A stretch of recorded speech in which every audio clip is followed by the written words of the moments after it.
Okay, so what we got here, this is our motor. I believe this is a 6.0. I'll be right back. I'm gonna find out. Welcome to D.I.Y. Automotive School with my friend Pete and Minnie, the body shop girl. It's everything you need to know about cars and more.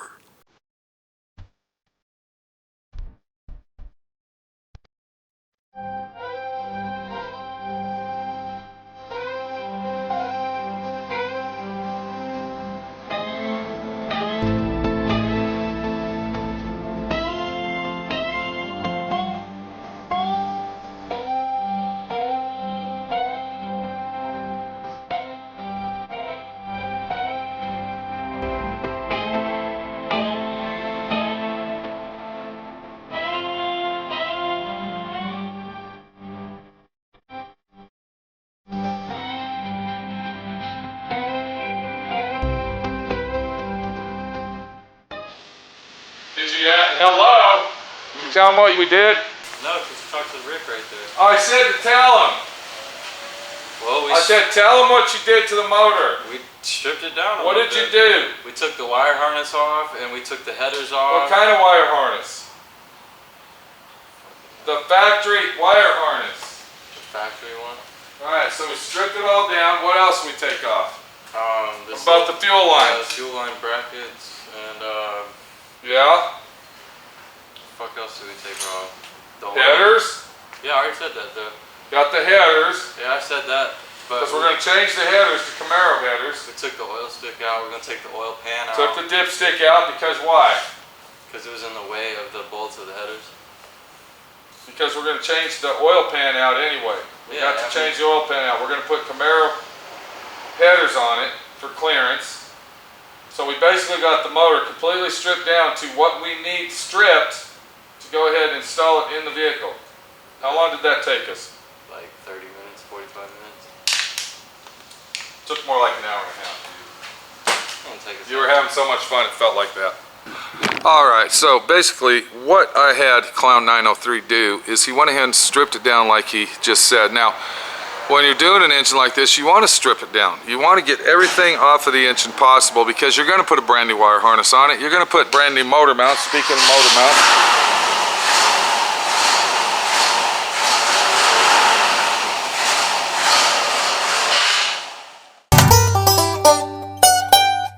speaking of engines, it sounds like somebody needs a tune-up over there.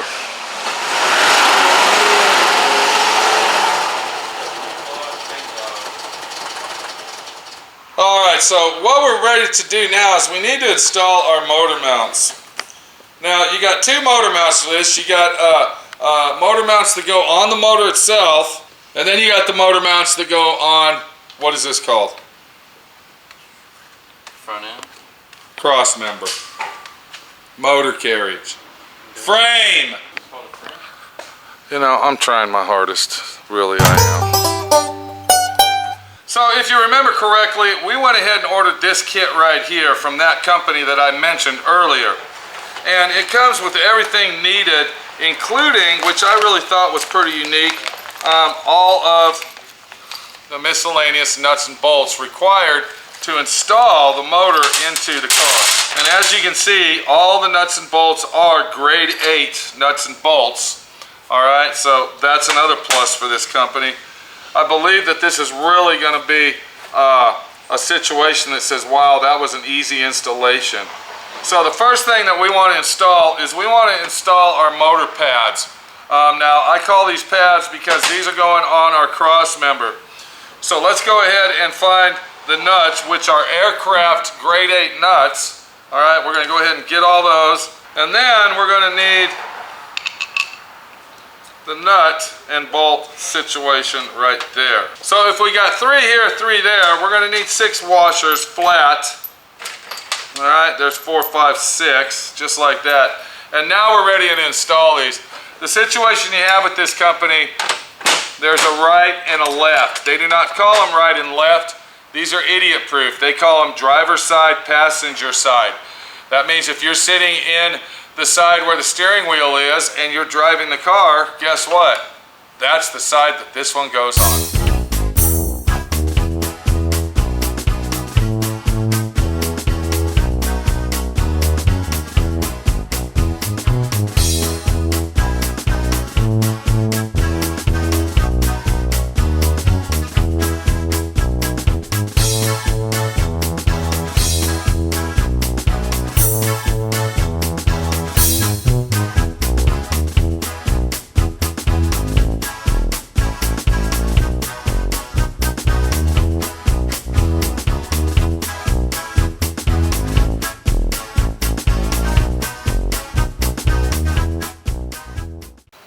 And then we got another situation right here, and I'm thinking they did this because of the angle pitch of the mount itself. If you look at it, you can see that looking at it this way, the angle is facing down.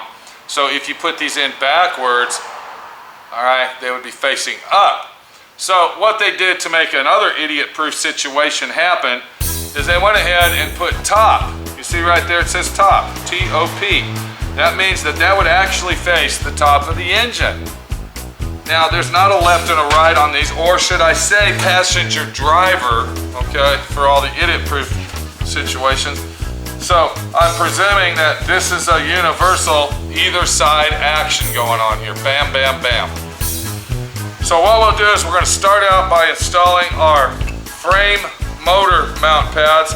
And let me show you something else I liked about these guys here, which is real nice, is if you look right here, they went ahead and TIG welded the bolts into the pad, which makes it real easy. Now, of course, this one they didn't do that to, but that's okay.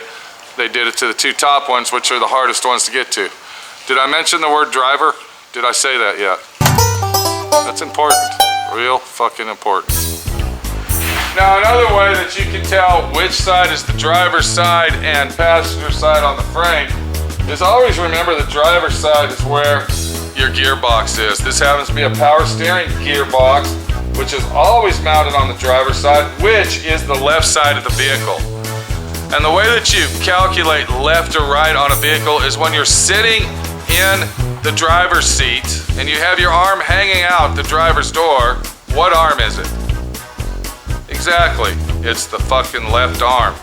That means that driver's side is always referred to as left and passenger side is always referred to the right. Now that we know that, let's go ahead and move on with this.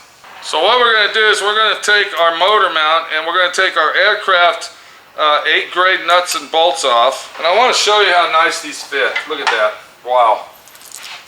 That is what you call fucking awesome. Okay. We're going to take our nut, we're going to slide it in the hole. Do we have a problem here? This ain't lining up. What the fuck is going on with this?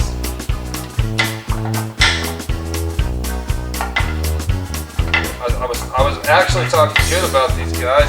And now I'm looking at it and I'm going, hold on a minute.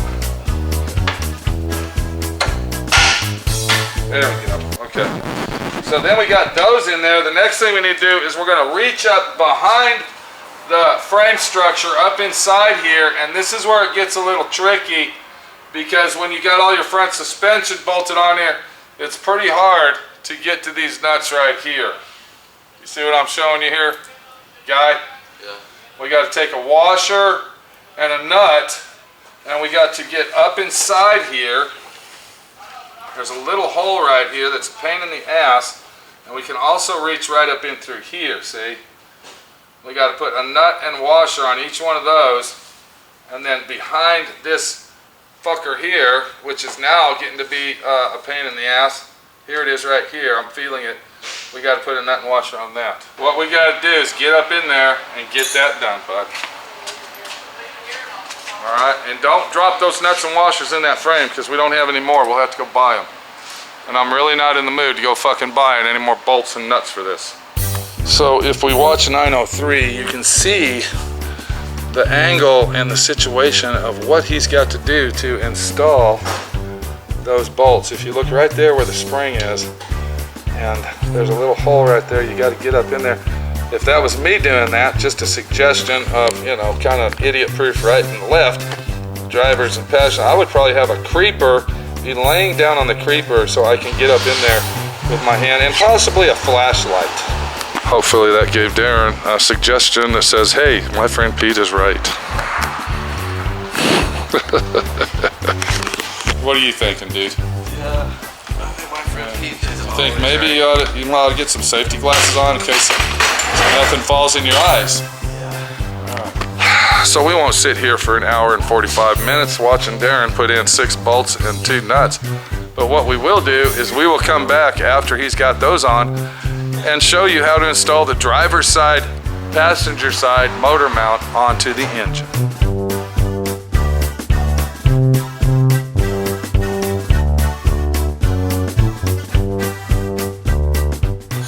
Alright, we got our motor mount plates mounted onto the subframe. You see that it really looks nice. It's a nice jazzy deal. Now you could paint these black if you want. We're going to leave them gray. I believe they're powder coated gray. We'll just leave them like that.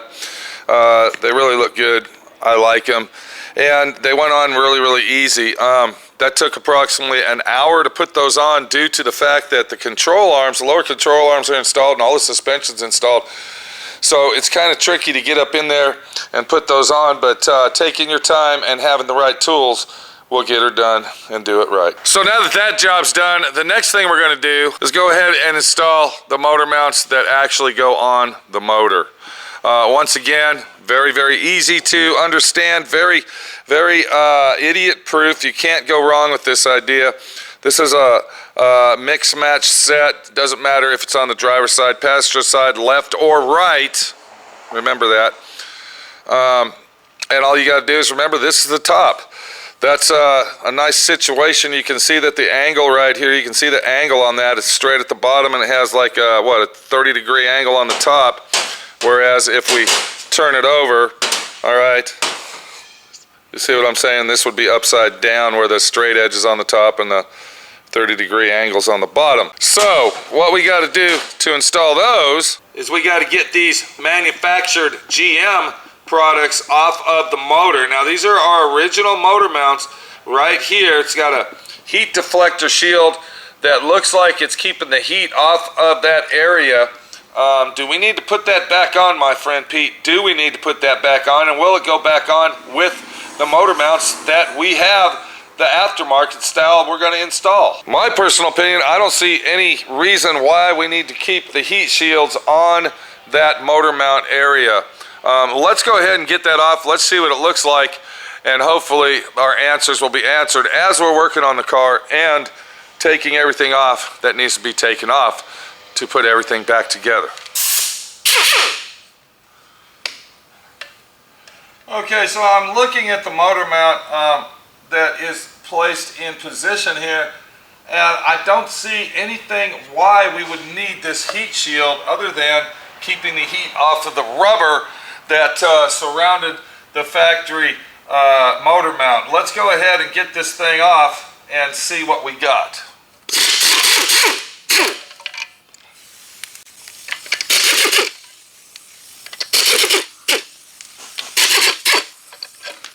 And as we take that off, we can see just plain as day that the heat shield is actually part of the motor mount itself. You can go ahead and remove it here, but the situation is there is nowhere to install it on this. So we will not be using this. We just learned that the heat shield itself is useless once we convert our motor over. Now, remember there's a top and a bottom on this. If you look right there, right here, top, I have there we go right there, idiot proof that is. And we're going to go ahead and mount that right there, and it looks like it's going to mount in a proper and convenient place of being perfect. I am going to go ahead and use the motor mount bolts from the factory instead of the ones that come in the kit, because I just like doing that, and I believe that the factory bolts are designed for this and will work a lot better than the aftermarket bolts that are supplied with the kit from this company. So if you want to use the bolts from the company that supplied this, go ahead, but I suggest that you try to use the factory bolts. Do I have it the right way up? Yes, I do. I can feel my sticker that says top. Okay, so we'll go ahead and put that on there. very nicely and tight. So that motor mount is now installed. I'm going to do the same thing to the other side. And then once we get that done, it's time to jack this bitch up in the fucking air so we can get this fucking oil pan off. We got to change that oil pan and get it all ready to go. And then once that's done, I believe we're ready to go ahead and stab this bitch in the car. But before we do that, we got to do a few modifications to the transmission tunnel. And when we get to that point, I'm going to show you what we're talking about. Hang on, bud. Okay, so now that we have did everything on installing our motor mounts, I'm sorry, this is like 3 or 4 days later because I've had other stuff going on, so I'm trying to catch up with myself as long as I'm catching up with you as well. We are now ready to go ahead and install our oil pan. Now, we got Volkswagen John with us today. Do you know why we're changing the oil pan on this engine? I have no idea, other than it might be a high capacity. No, the problem we have is that we got suspension problems and cross-member problems. Interference. Interference. So we had to change the oil pan out to a more compatible oil pan, which is basically this one right here. Now, if you take a look at that oil pan, and we'll get the other one out and look at it and check it out and see why it is different. This one actually looks almost exactly the same as the one that's on there. Now, the only difference I see is if you look back here, right there where my finger is, okay, you can see that that has that wider section right there. Yeah, where it comes down. So yeah. I'm thinking that they cut that section out and made it skinnier. And then drop this down Yeah. a little bit.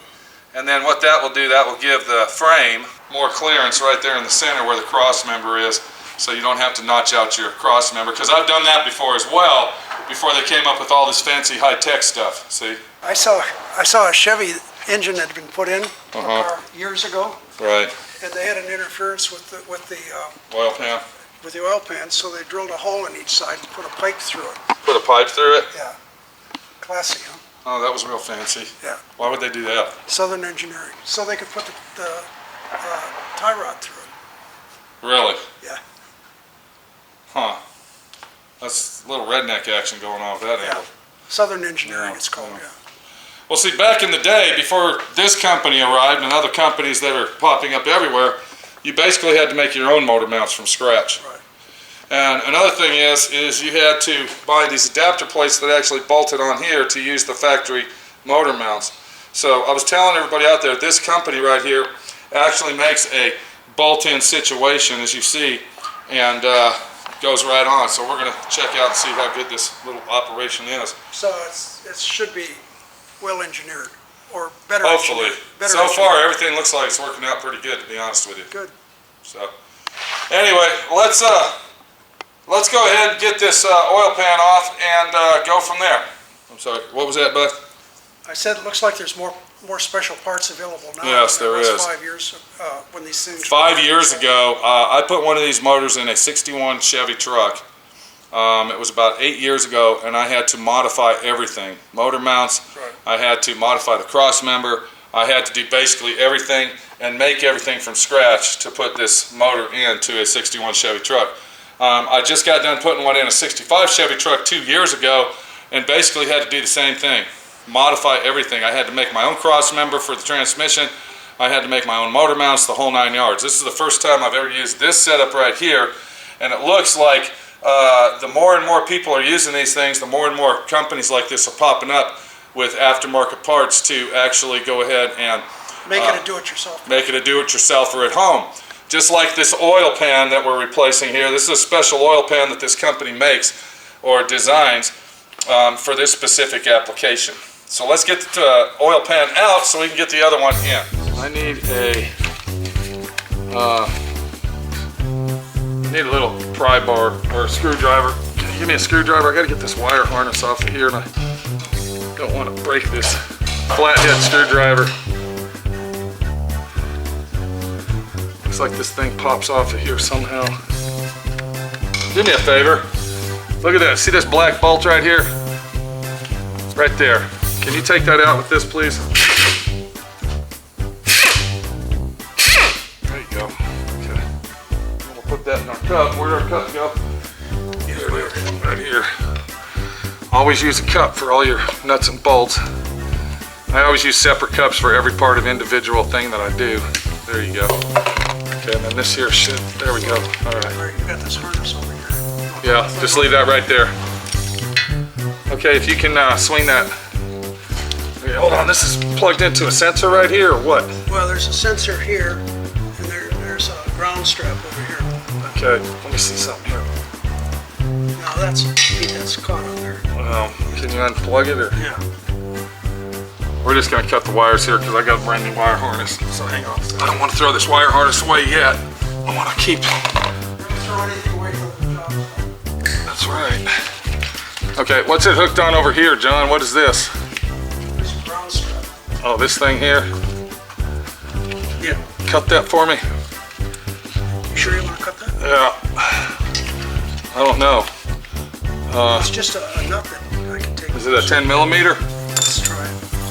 Let's put that bolt back in there. All right, now we got this out of the way. Got one fucking wire on there. It's behind the starter. It's an anti-knock sensor. Son of a bitch. Okay, I think that's good enough to get this out. Let's get this bitch out of here. One.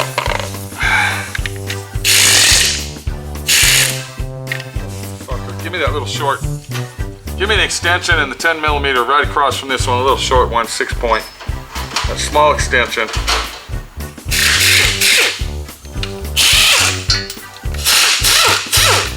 Let me get this one out. Watch out now, it might fall.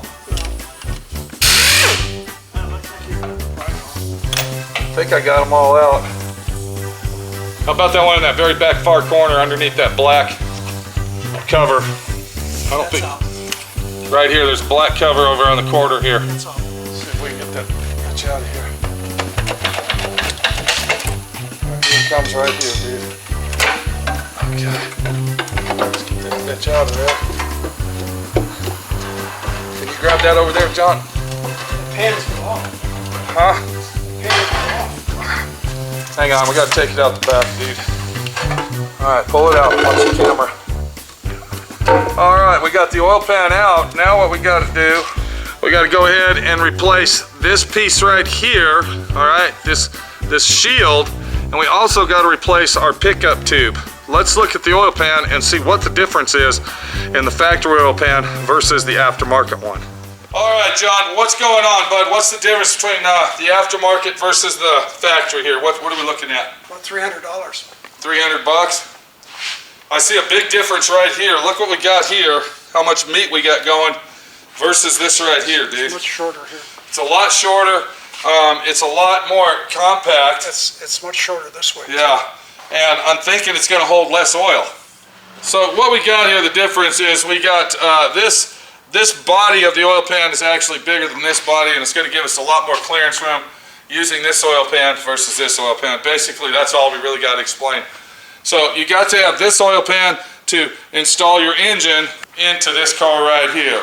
So I'm going to go ahead and change all that out, get it all converted over, and then the next step that we will have to accomplish is basically put the motor into the vehicle. But before we do that, we still have to modify our transmission tunnel.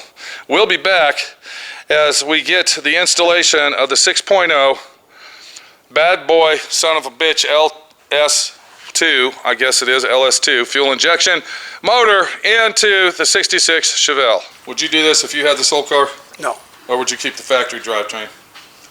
I'm a stock guy, so I'd keep it stock. I kind of like the fuel injection myself. If I had the money and the time, this is the way I'd go, dude. Well, it improves the drivability a lot, Improves the drivability a lot. but it increases the cost of the car quite a bit too. Yeah, and depreciates the value. Right. Put it this way, if you're going to do this, you're going to do it for yourself, not for the guy that's going to buy your car. Right. Basically.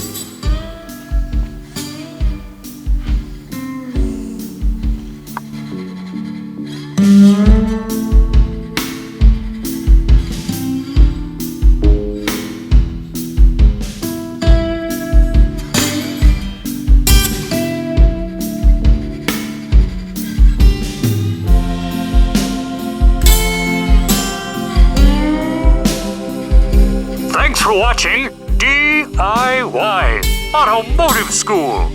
Classes don't stop till you know everything.